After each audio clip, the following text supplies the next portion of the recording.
Hello guys, welcome to the Improvement Season podcast. This is me, Pascal Flor, and on the other end, it is Steve Hall. Hello Steve Hall.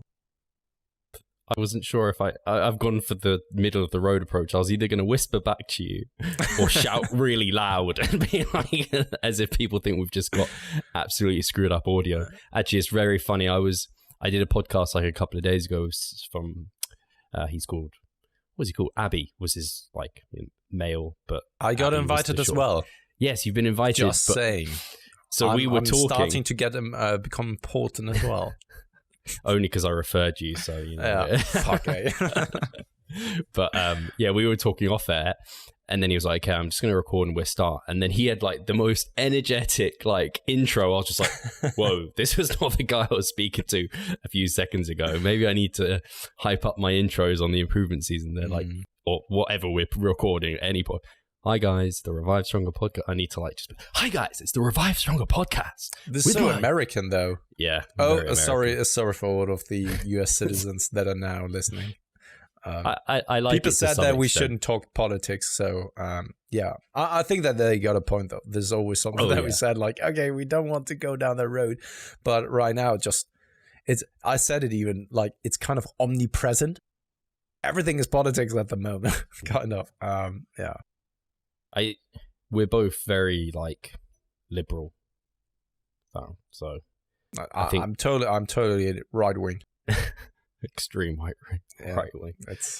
I don't sure. think we probably have many strong right wing. I don't know. I mean, very into science and I don't know. Yeah. Let's not get into it. I would like to say no, but I'm not entirely certain, because I think we are then. That is too cliche to just say everyone is. I don't want to go down that road. So Pascal, your deloads next week, and you're wrecked after twice daily training. Yes. Yeah. But your first mesocycle. Well, I know you've done twice daily training before, but it was the first time in a long time. So yeah, and also, I mean, back in the days, it was just to be honest, I didn't really know how to train properly. This was the time when I still was doing 7 sets per exercise.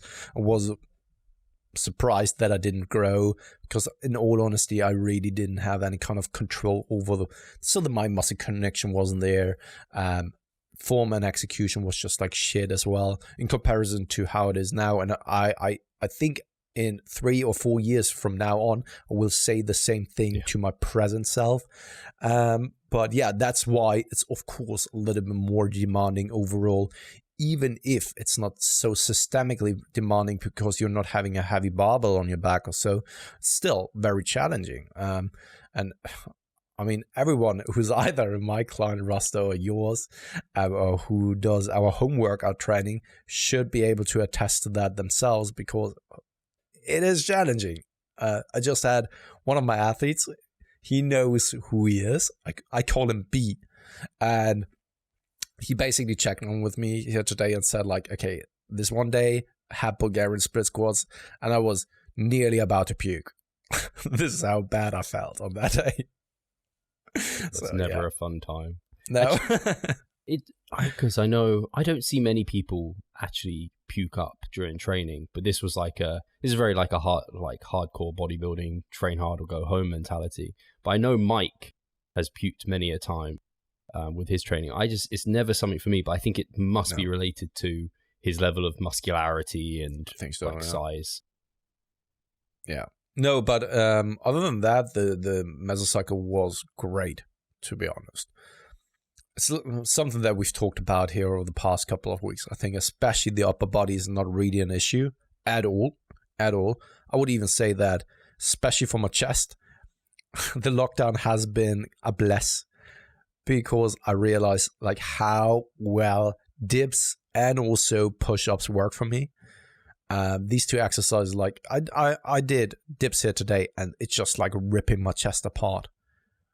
And I'm a strong bencher, but primarily because of my triceps or so, and my triceps isn't even big, but this is something that we've talked about here last week. And I mean, sometimes, I felt my chest on incline benches, but never on flat bench. Never. And when I then look at the push-ups, they're so much better, and especially now the dips, it's just like, it's a feeling that I haven't felt in a very long time for my chest, coming from these pressing movements. With cable flights, it's a different kind of beast, but not with pressing movements, and that's why, yeah, I need to keep them in some kind of way or another. Yeah, no, that's really cool, and I think I said it somewhere where, like, they're very much like almost like a good exchange for machines in some ways, because there is less moving parts. Like, it's just not as risky as using a dumbbell or a barbell. So you can really go there and really focus on things. And similar to you, thing that changed in the last like few years for me is, it's really strange because we're very much like, and I wouldn't say this is counter to evidence-based at all, but some people might think it is. But having that, like, the biofeedback of like the pump and like, have I disrupted the muscle group that I'm trying to train? Like, before, I would finish a training session and like I might have done a lot of sets for, say, quads, but at the end of the session, I wouldn't have thought about, are my quads actually disrupted? Are they pumped? Like, do they feel fatigued? Because I might feel systemically fatigued, and I know I would have had this systemically fatigued, but quads are just like, hi, like, you didn't really train us. You just like trained your glutes, your low back, and like the things like this. So whilst these things are maybe frowned upon a little bit, I think they can, stuff like that, like the bro-ish kind of stuff, can really complement the evidence-based like foundation. And that's what I think we brought in. I think as you get more advanced, that's where you can use that a bit more because you understand it a bit more. Absolutely. And this is also the indicator for me. Each and every single time that I'm training, I'm asking myself, like, also throughout the day, okay, how does my chest here feel by the end of the day when I train it in the morning? Do I feel my workout here in the morning? If not, and also if not here by the next day, I'm just like, I have to reconsider my approach. If I don't feel it at all, or if it's just like, yeah, I could basically, right now I feel like I could repeat the training, then you have to ask yourself whether it was disruptive enough.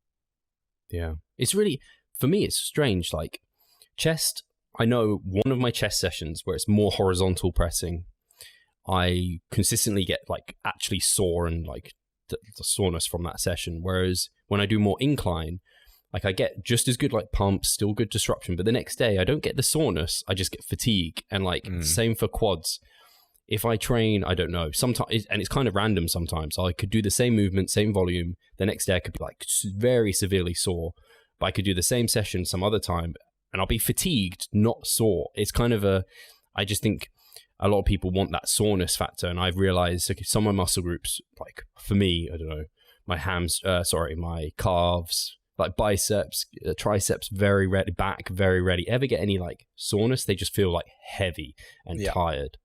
And this is also more the indicator I would pull data from, because soreness is also then impacted by, first and foremost, the type of exercise you're doing, the muscle group that you're working, and also then the repeated bout effect. I mean, everyone knows that if they haven't been training for a while, going in, no matter what you're doing for an exercise, you will get sore.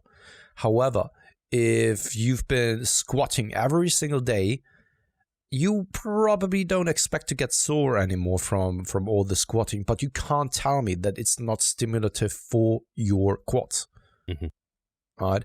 And this is something that, I have it the same way. I sometimes, and this is also something that I have in my spreadsheets, I'm asking for, like, okay, did you feel the pump here in the first week, right? Just the first week. Then the next weeks, I'm asking for readiness for the sessions. Because it's... I'm not looking for the soreness. The soreness most of the time comes in the first week. And then after that, it's more like just a general fatigue sensation, or just like, okay, is it kind of tight? So when I kind of try to flex the muscle, do I have an easy time in actually flexing the muscle? Because I don't know, do you have that as well? Sometimes when you're sore, you can actually tense the muscle a little bit more. Yeah, or at least kind of like feel it a little bit more. Yeah, exactly. This is when you are not having that soreness sensation anymore, because maybe the repeated bout effect, you still though have that tightness sensation, and you can flex the muscle a little bit easier. And this is more the indicators that I'm looking for, whether a muscle group has been working properly. So fatigue, during the day after, and then also a general sensation of tightness in that muscle. Yeah. Or for me, I know if today I'm training legs, so I know any of my walks with Ada, I know I should be like, other days I might run with her a little bit, it might be fun, and today is like, nah, it's not happening. Today is my quads, my hamstrings, no wheelchair. go. Yeah, exactly. Or if I know Ada is taking you on a walk. I used to do one of my sessions was like I remember having a pool session, and then we went and played like mini golf. Was like on the weekend, and I was like trying to do it, and I was like, my arms are trembling. Like I can't have any stability here. Those are the small little signs that I think a newbie don't need to focus on, because it's just going to throw them off. But when you get more advanced, it's like these are things like this is what you should be looking for, and not like, I don't know, you don't want to be having sore knees, like an achy back. I used to have all of that more, and now I have it the other way. This is something that I've experienced on my bicycle when I was, so my bike, I have a fixie bike, but it's kind of a low rider. That means that I'm slightly angled forward. So a lot of pressure is coming on my arms. And when I had an intense upper body session, I sometimes like went on my bike, and then all of a sudden like, oh shit, I have to stop. I have to walk, because I can't stabilize myself on the steering wheel, because it's just like my arms are so tired. Awesome. Nice. How's the scale weight moving? How's calories going? Yeah, the last days I felt a little bit bloated, like very, very watery. Also yesterday when we had our chat with Ryan, I saw myself in the webcam and was like, holy shit, you look a little bit chubby. But yeah, it's just water retention. I was going to say something, but yeah. I don't know, I didn't know like that. I had also sushi here just lately, so probably a lot of soy sauce that then causes me to just retain a lot of water. Yeah, but scale weight is moving up, but quicker than anticipated. But also, once again, I just know that it is due to that, because also what we've talked about here in the last week, nothing has changed to that. And last week I've lost even the weight on the same caloric content or amount. No, but other than that, easy peasy. Lots of ice cream, and yeah. How about yourself, buddy? Yeah, I mean, it's fine. And my scale weight, I had a very similar, like this week it just jumped like up 3 pounds from when I started, and I'm coming to my 3rd week of massing. So it's a little bit quick, but I know at the start of a mass, like these things happen, and cutting back right now, I know I was maintaining on a given intake, and I've increased calories by 300. It's like, you're not going to have gained at a silly pace. Like, don't change anything. I'm so kind of, I've just been here so many times where I've thought, oh, I should make a change, but on paper it looks like maybe you should. But I know for myself, I know loads of clients the same. It's like they jump up 2 pounds one week, but then they come back down the next week by a pound or something. So averaged where we wanted it to be. So yeah, things are fine. I'm still enjoying eating this amount of food, but it is getting a little bit more challenging. Like if I wasn't working from home and like here all the time, I know I could see how challenging it would be to like get like up to close to 4,000 calories while I'm eating 3,700 thereabout. Like if I'd have to plan. Like you can't just eat willy-nilly and try and hit that number. No. Every single time you bring up your calorie intake, I'm just like, you want to get a dog. Sigh. Just, God, fuck. The unfortunate thing is, it's really hot here. Is it very hot for you as well? Not yet. I mean, yeah, it's 22 degrees, something around that. But I'm right now. I was hotter when I actually moved into a maintenance phase with a lower caloric intake than now. Maybe I'm insulin resistant already. You're doing the high carb, zero fat. Yeah, maybe I need to start cutting again. Or check my glucose levels on a daily morning, right? Anyway, deviated here once again. I just had what did we talk about? I was just going to say, it was just, I'd been trailing topless, which is needed and fine when you're doing it in the flat, and these flats get so hot. But my bar, I didn't know this when I bought it. I was just buying it very quickly. It doesn't have knurling in the middle, so when you're back squatting topless, and you're getting sweaty, it has a tendency to slide a bit. And I was like, fuck. So I had to like wear this squatting, and I was just like, oh, this is just going to get horrendous if it gets hotter than this. And I keep massing.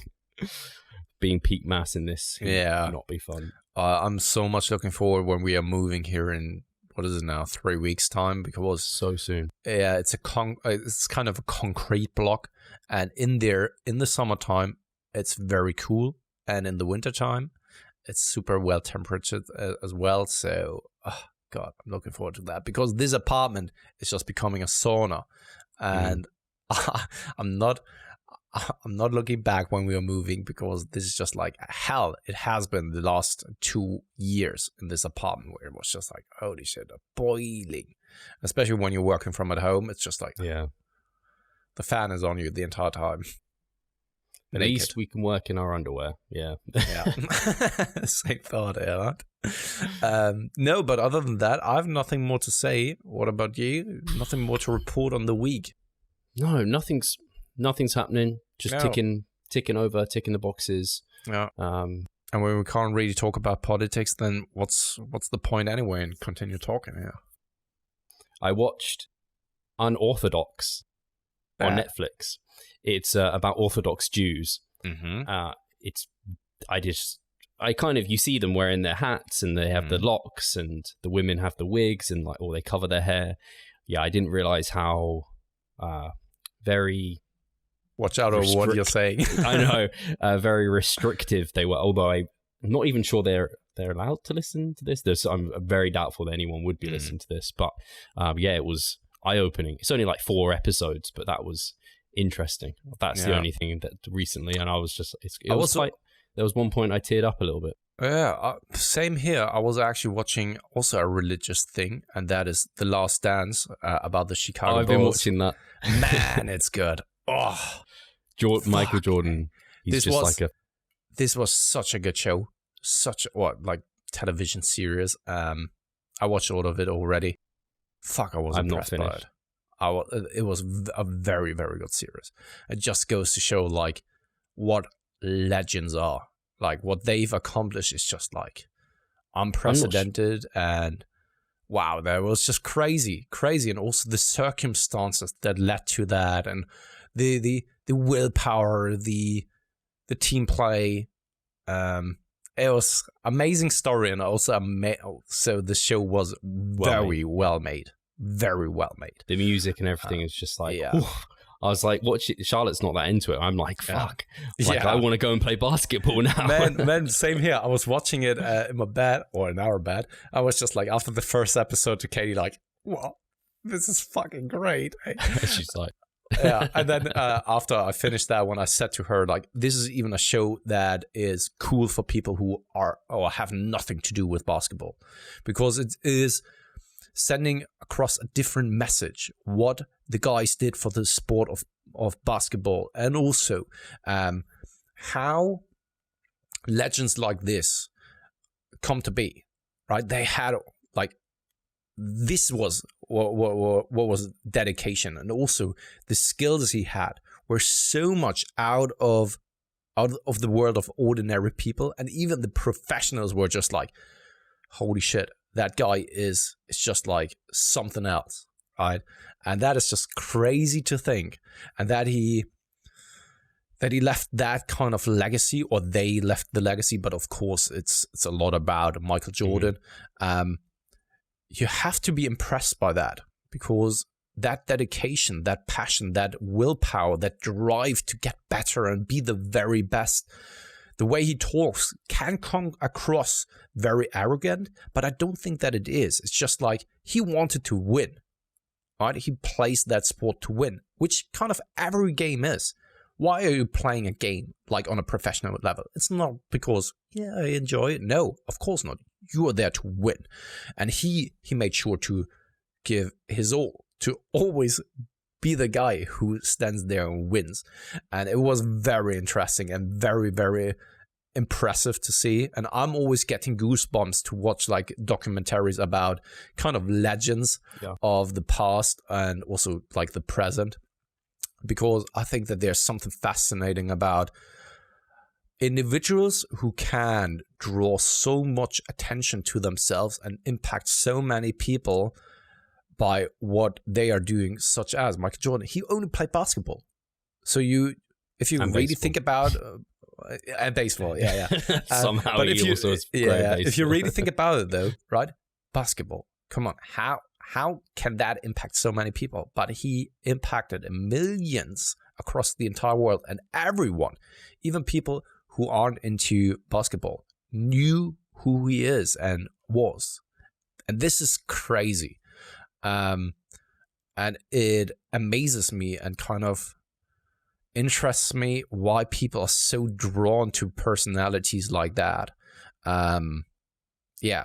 Also, when you just take a look at history, right? When it comes to kind of dictators, how can it be that people are falling for certain words?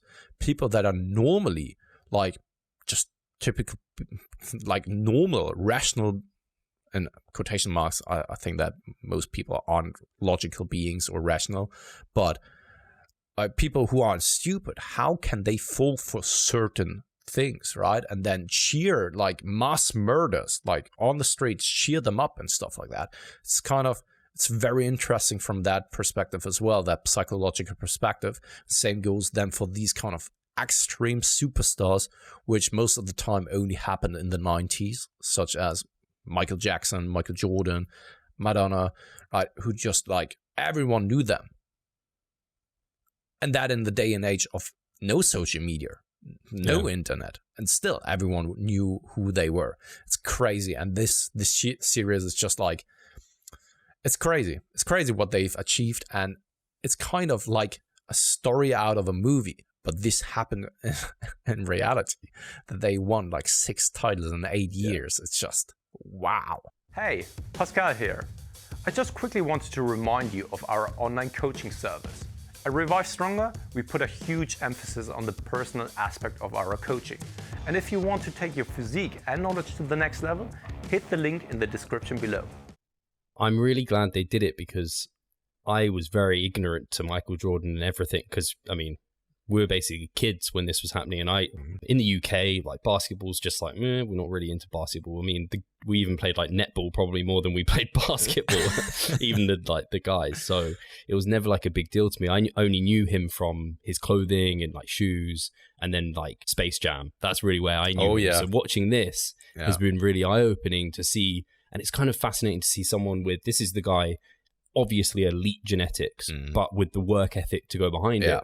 And it's interesting to see that so much of his work ethic was like driven by wanting to destroy other people. And that mentality, it was just, it's an interesting one, because like even his teammates were like, and we won't ruin anything by saying this, but like some of them were just like, he's kind of a bully, but like we needed that to be the best. We needed someone to drive us to be like that.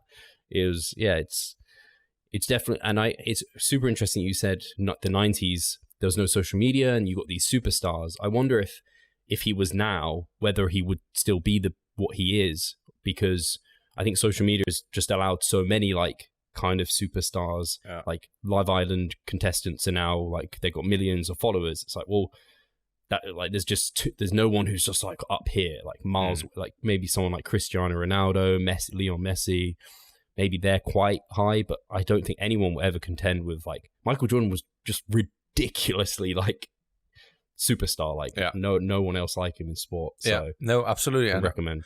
I think that we've even talked about it back when Finding Neverland documentary came out with Michael Jordan, and we talked about like, I don't think that something like that is possible anymore, where a star is that well known across the entire globe for a positive image, right? Kind of everyone loved Michael Jordan. Everyone loved Michael Jackson, right? Yes, there was a time where then people were just like a little bit skeptical about the entire thing. But like when you are saying a name nowadays so that everyone knows, but everyone knows it just because of social media, everyone has an opinion as well. Like, let's just say Justin Bieber, right? Everyone knows him, but has he like legendary status? No. Like, I mean, what people such as Michael Jackson or Michael Jordan did in the 90s, when you take a look at just like recordings where they are like hundreds of thousands of people just like standing there, like fainting. It's crazy to watch, actually crazy to watch. Yeah. Can't believe the pressure as well. Because I know at one point Jordan was like, if I could do it again, like I would have none of the fame. Yeah. Like, he was just like, it was nice. I think there's like a threshold, probably with like a lot of things. Like you come up, it's like nice. And then it gets to a point where it's just like, this is unbearable. And then it's like, did he need that time off between seasons if he didn't have all the pressure from media and everything else? Or I don't know. It's fascinating. Because of that, it's even crazier that they've accomplished what they've accomplished, right? Because with every title that you're winning, there's more and more pressure building up. Like, okay, you're the champions, you have to do it again, right? And it's crazy. Like, boy, amazing show.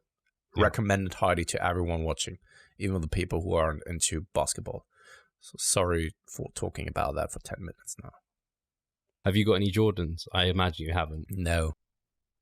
Any Jordan apparel? No. It's not your thing, I don't think. Jordan is in my heart. I mean, I watched the, and this is a long time already ago, when he was getting into the Hall of Fame and having his speech where he actually was crying, and that just like shows, man, he loved what he was doing, and he was so passionate about that. And this is like pinnacle of dedication and work ethic there. That comes with a lot of sacrifices, probably a lot of trade-offs, right? But are they really trade-offs and sacrifices if that's what you really want to do? Yeah. Right? Yeah. Cool. Right. Cool. Should we get to questions? I don't know how Absolutely. long we've been. Because you're always like picking questions a little bit randomly here. I'm very random. I apologize. Yeah. I think I partly get put off. I know you know the guy's name, but when I see it on Facebook, I'm like, I don't even know where to start with this name. Idayo, he needs to put like in brackets. Yeah. Idayo. For idiots, say it like this. So I'm always forgetting his last name, but let me just try to recall. It's Idayo Avayo or so. Anyway, the first one is from Darko Stankovic. Performing only Myo Reps over straight sets for isolation movements in low volume phases for the same effective reps, but overall much less volume. So for me personally, when I use Myo Reps, I'm more so using them as potentially a time saver, but more often than not, they're used as like a metabolite technique where I am trying to reduce rest times to get a good pump. And Myo Reps are very much only really useful for certain exercises, so you can't use them on big compound lifts, really. It just doesn't really work. You might be able to use it on a machine press or a leg press, but not a squat or like a barbell. So for a low volume phase, I don't tend to use it because I don't need to save time because we're in low volume. So I would more so save that for like at the end of a mass phase when we're going through like traditional hypertrophy plus some metabolite work kind of layered on top. So I could see you could do a low volume phase and just do Myo Rep stuff because you can probably get away with a load of shit when you're just trying to maintain muscle. But I don't think it's going to have quite the resensitization effect that we go into in the primer phase about potentially like muscle type, things like that, and like kind of resetting also rep ranges so you're kind of not used to the metabolite work, and so it becomes a little bit more resensitized to that as well. So yeah, it wouldn't be my go-to, but I could see it working. Yeah, I'm same as you. I'm using it more as a metabolite style for metabolite techniques. No, I'm using it more as a metabolite technique for metabolite style of training. But in it for itself, yeah, I think that there's probably nothing wrong with that, because we could also make the same argument for something like cluster sets, right, which are primarily being used in those heavier repetition ranges, kind of a rest pause mix. And in the end, if it's still low volume, it's still low volume. And if it would be kind of hypocritical if we were to say like, okay, and no, it's not working, when the overall volume is what we are then basically saying is probably the biggest driver for hypertrophy. So in the sense of like, once a certain threshold of intensity is met. And it would be hypocritical if we're saying like, no, if volume is being matched on the Myo Reps there as well as normal sets, that it wouldn't have the same outcome, i.e. kind of resensitization. Would it be my preferred choice? No. But at the same time, as long as volume is kind of the same, I don't think that there is that much of a difference there. I lost you for 30 seconds, but I don't think... I know, I've seen that. Oh, okay. It said like internet connection unstable, but I hope it was all right. Hopefully it recorded. Yeah. Sweet. Cool. So once again then, Evayo, I would say just Evayo. How much of an impact, in your opinion, does skipping breakfast and lunch make in the long run for muscle growth? I usually have no appetite early in the day and most of the time start my feeding with a pre-workout meal around 3 p.m. Does it make sense to forcefully shift some food early in the day, or it's not that much of an impact? Thanks. Cheers. Love you. Would like to suck your cock.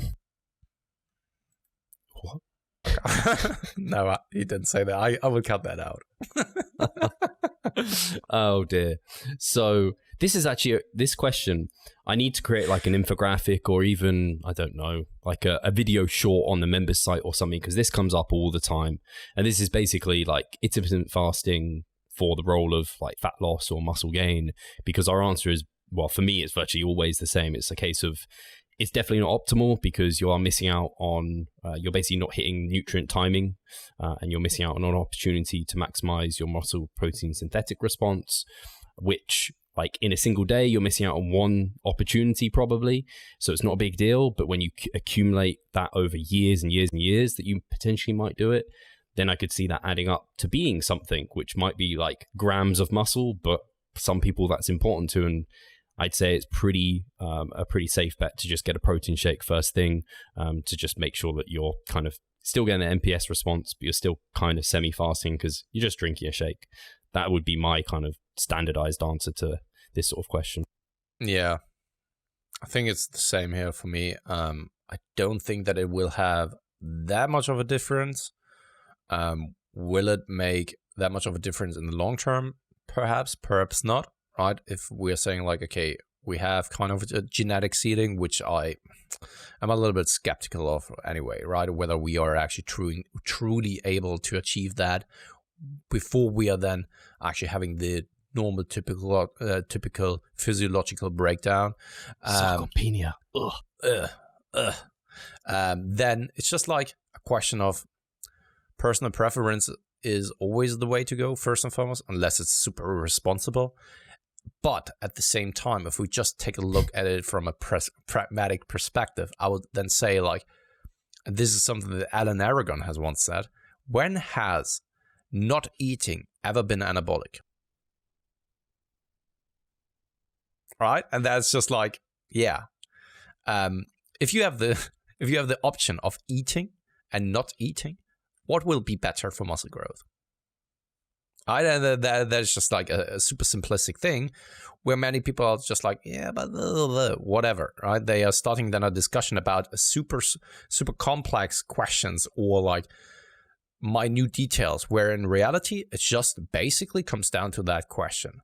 If it's not your personal preference, all right, then we're talking about a different topic. But if it really comes down to building muscle mass, or like what's the best way to preserve muscle mass, then let's boil it down to the very, very simplistic question. What is more likely to keep muscle mass or build muscle mass? Is it eating or not eating? Very, very, very straightforward what the answer will be. So yeah, this one we had, this one we had, this one we had. We had this one as well. So another metabolite question then. Let's give this one a try. Drew Geese. Can one do a metabolite measure before a mini cut or before each mini cut, or only on the last one, sorry for that. Let me just reread that one. Can one do a metabolite measure before each mini cut, or only on the last of the last measures masking cycle before maintenance and subsequent cut? I would assume the resensitization effect of the mini cut would allow it to be more to be used more often, but may overuse and stick to more basic training. In addition, should it only be performed on the last 1 to 2 exercises in a session, or can they be sprinkled in throughout the whole workout with the heavier lifts? I could see them just being fatiguing and hurt a workout if placed early in a session. I know you guys have answered these questions before, but a quick overview would be helpful. Thanks. I like the way Drew thinks. I'll say that. I like the way he's thinking. So to answer his question, I would say with this specific question in mind, there is no necessarily right or wrong way to do it. It's not like if you do it that way, you've completely fucked up. You're not going to see good results. Like if you're going to do a metabolite mesocycle before a mini cut and you don't maintain before it, it's not going to be the end of the world. Or vice versa, if you decide you are going to maintain before a mini cut after doing like a metabolite mesocycle, it's not going to be the end of the world. It will still work. Like there's lots of things that's still in your favor. I do the goal of the mini cut is essentially to resensitize you in terms of potentially like body fat, appetite, that sort of kind of nutritional resensitization, but then also training somewhat by kind of keeping your volume constrained. You can help resensitize sort of training volume. And so whether it comes after metabolite mesocycle or just a generic high volume mesocycle, I don't think matters. You could do either. It just depends where the mini cut makes sense for you to put it. So that's my opinion on that. I think you could do, you certainly could be incorporating metabolites before going into a mini cut, but you don't have to be. It's just whether or not that makes sense in your overall kind of macrocycle plan for massing. And then in regards to where to like sprinkle in metabolite work or do it at the end of the session, the reason I said I like the way he's thinking is because I do think if you have, it depends what it is, but sometimes if you have some metabolite work kind of within the session rather than at the end of the session, you can disrupt kind of down the chain because, I don't know, your quads could be shaking whilst you're trying to do something. But I have done both. It's not something I'm like strictly, it's always at the end of the session. If I'm like training my quads at the start of the session and then got a load of extra work, and then I don't tend to come back to quads because they're in like a kind of recovery phase at this point and they're kind of cold, and then I'm coming to do metabolite work with them. So I kind of get that done and then move on to the next thing. So I would say, again, it's not a hard rule, black and white, and there's many ways to do this. But I tend to put metabolite work towards the end of the session where it makes sense. But if it doesn't make sense and it doesn't impact the rest of the session in terms of fatigue and things like this, then I'm very happy to do it earlier on in the session. So if I was like doing a hard quad session where we're focusing on quads and some light hamstrings, I certainly could do like some heavy squats, some leg press, and then maybe some Myo Rep on leg extensions, and then go into my leg curls because they're just leg curls. So they're probably not going to be massively impacted by having done the rest of that quad work, rather than doing them kind of leg curls, then like calves, abs, and then doing my Myo Rep leg extensions. That's not the way I tend to do it. Again, these are just methodological differences that aren't going to be like make or break. It's just preferences and what you think maybe works better in practice and your own experience and what you enjoy. So that's the way I at least would go about both those questions. Yeah. So I don't think that a mini cut is a good way to actually go by the resensitization effect, because we need to take into consideration why we're doing the resensitization in the first place. First and foremost, to kind of reset those anabolic signaling pathways.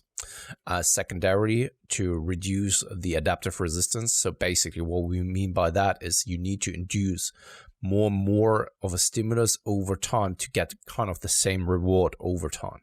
So if you always were to do kind of the same amount of volume in regards to squats, will probably not give you as much in return. It may be marginal, but it will stall out at some point a little bit, right? And then you need to induce a little bit more.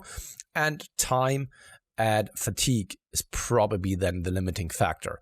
If you're then doing something like a metabolite block, this is the time where you're doing the most amount of volume and the most amount of training in general, and you're building up a lot of that adaptive resistance, which you then want to get rid of. However, we also know that in a mini cut, the volume requirements are a little bit higher than normal. So when you want to train at around MEV, it's not your MEV from the gaining phase. So you need to set that volume up a little bit higher, which then in return means that you can't really get rid of that adaptive resistance that much or return back to normal. Same goes for the anabolic processes in the body.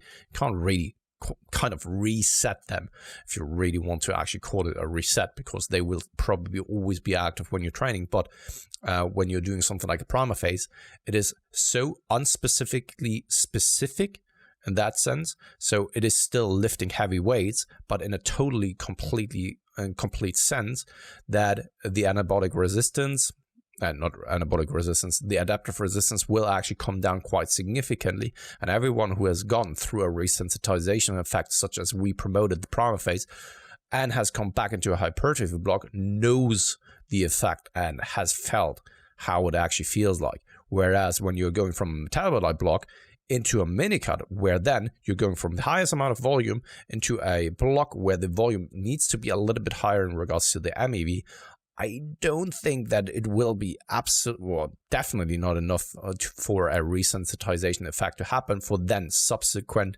masking phases afterwards. And that could possibly be a detrimental thing, because you still need to kind of train heavy during the mini cut. You still need to induce a lot of those hypertrophic adaptations just to maintain your performance.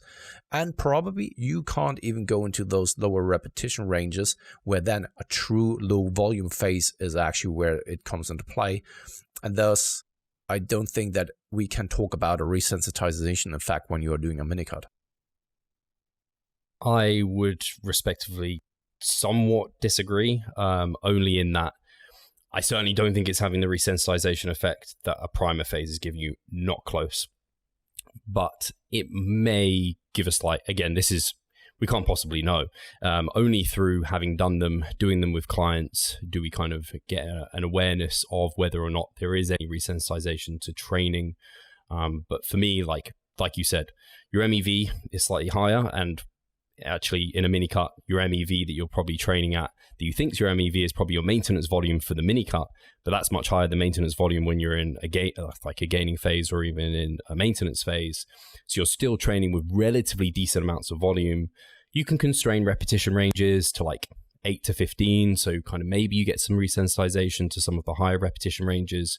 But I do find that because you're in a severe deficit and you're still training somewhat hard with a decent amount of volume, it does get quite fatiguing. So I do find that if people are trying to overuse them and they're trying to use a mini cut in place of resensitization phase, things do not go how they expect. And so I very much have a upper end limit of you can't just keep massing and doing mini cuts. You've got to take something back at some point, because you will run yourself into the ground and things just won't be as determinal and progressive, and muscle growth will slow down, I expect. And in my experience, that tends to be how it goes. So I'm not saying I absolutely disagree. Everything you said there is completely wrong. I actually think a lot of it is right.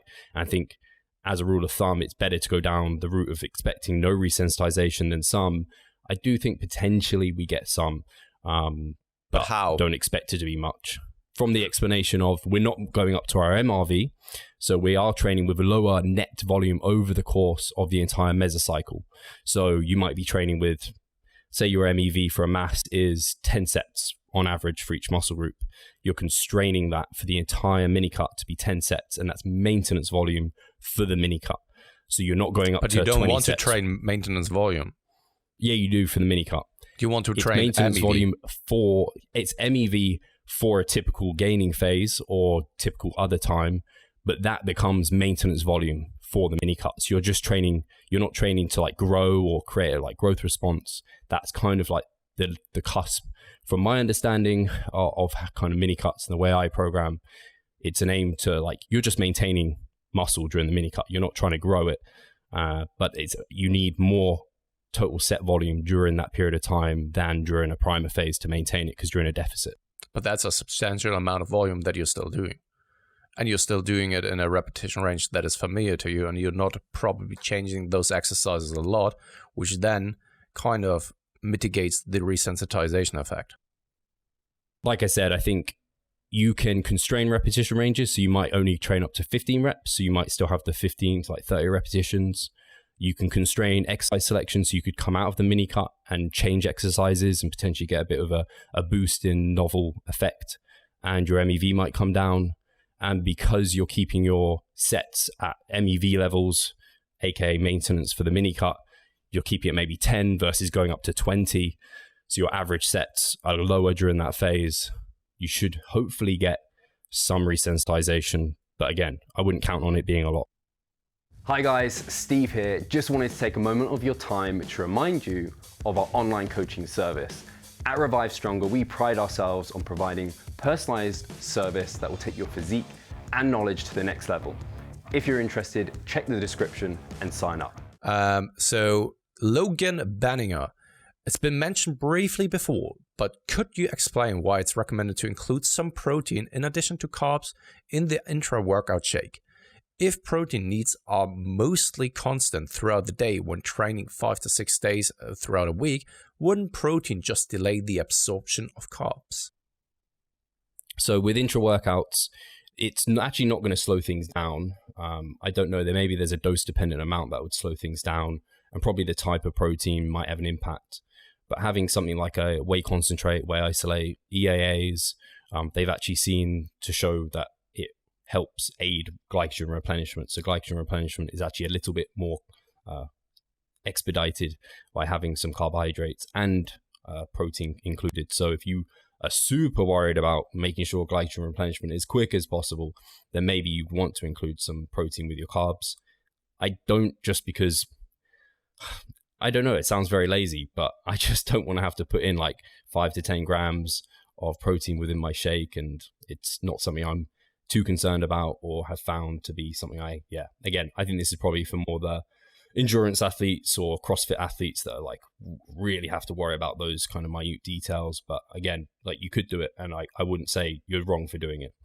No, absolutely. Nothing to add there. I've never played with with intra-workout shakes anyway, so can't really say that much. Do you never have? I remembered when I came to Berlin that one time, I bought like a Lucozade, and I thought you maybe had tried one at some point, but no, you didn't. No. Those calories I want to save for other things. Adam Peeler. Any experience with getting clients less focused on the scale weight and more on performance and body composition outcomes? In other words, are there any strategies you have used with clients to disassociate them from emotional attachment to a scale number to focusing on more meaningful metrics of progression? I found this is more common with those with a past of chronic dieting.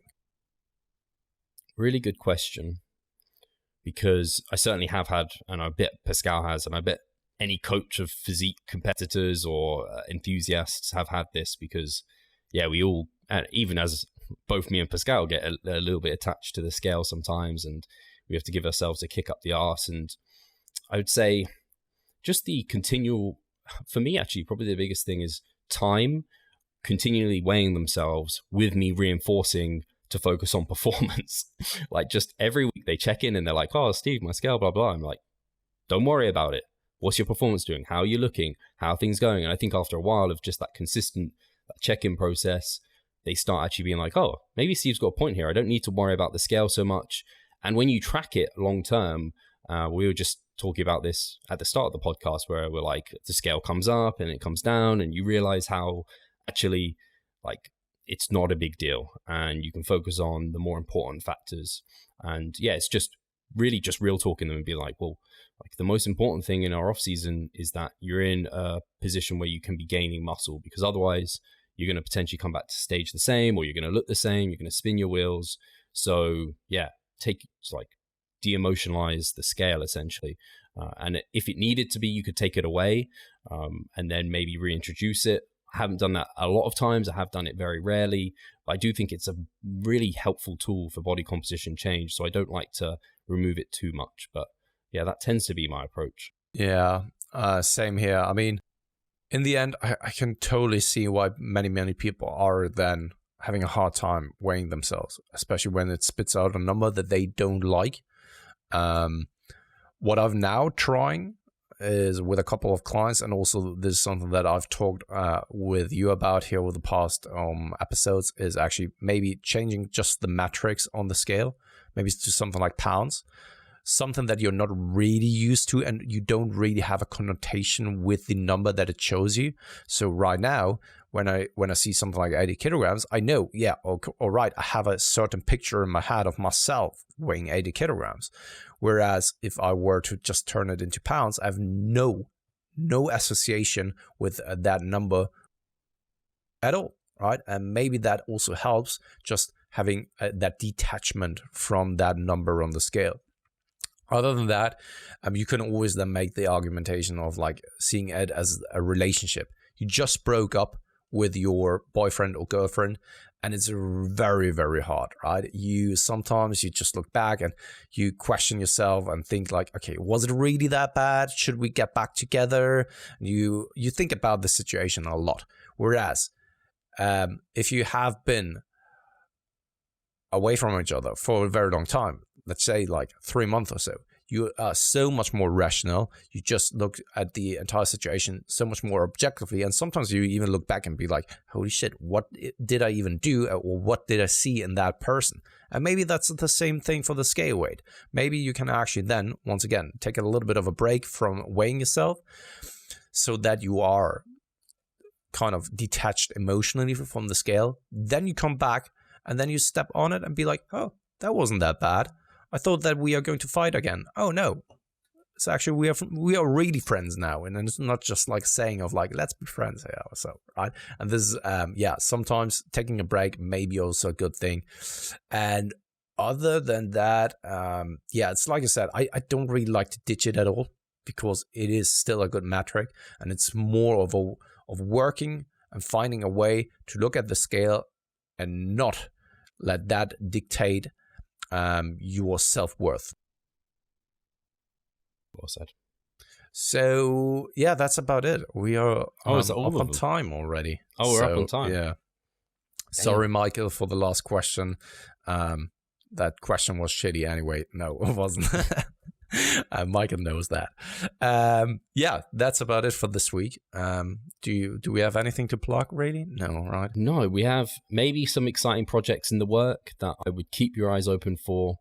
If you like mini cuts, and you liked our discussion there, especially, but if you like mini cuts, then yeah, definitely keep your eyes open. And if you remember the mini cut movement, then you already probably know what we have in the works. And then, for any coaches out there, like keep your eyes open for potentially some sort of educational thing going on.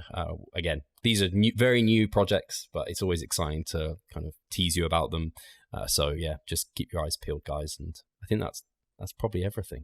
Cool. Go watch Michael Jordan. Yeah. Yeah. Thank you very much for listening. Guess I'll speak to you guys soon.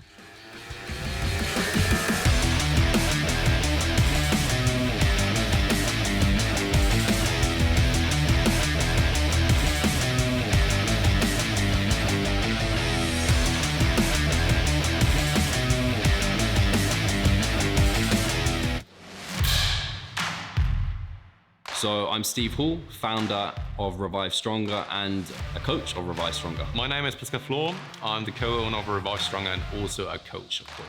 Revive Stronger has probably been going solidly for 3 years, roughly about 3 years. Revive Stronger, to me, it is becoming kind of my child, my foster child. It's the gathering and getting together of like-minded people. We've been expanding the coaching team, which is helping us help more people, but each coach can only help a certain number of people. Right now, it's all over the place. We have YouTube, we have Facebook, we have Instagram, but there isn't that community aspect behind that. And so the next step for us is developing a membership site. So basically, we want to create a family and a community that is then benefiting from another. A really cool community for people within our little niche is going to be a website. They will get early access to our podcast. You can access us, ask us questions. The community aspect, we have a forum there. You can ask questions, but also you can log your journey. There's also going to be courses on there. Courses, presentations on different topics, discount of past seminar footage. We will log our journey as well. We'll start vlogging. We're going to have documentaries, our entire athletic journey. Furthermore, they get access to an exercise video library. the exercises that we love for hypertrophy and maximizing hypertrophy. We're going to go through those in depth, telling you how to execute them. We kept them concise and also mobile friendly so that you can watch them in between your sets. I'm super excited to grow this community. The amount of value that we're going to be delivering is huge. And I'd love you to be part of it. You will get so much out of that. I'll see you inside.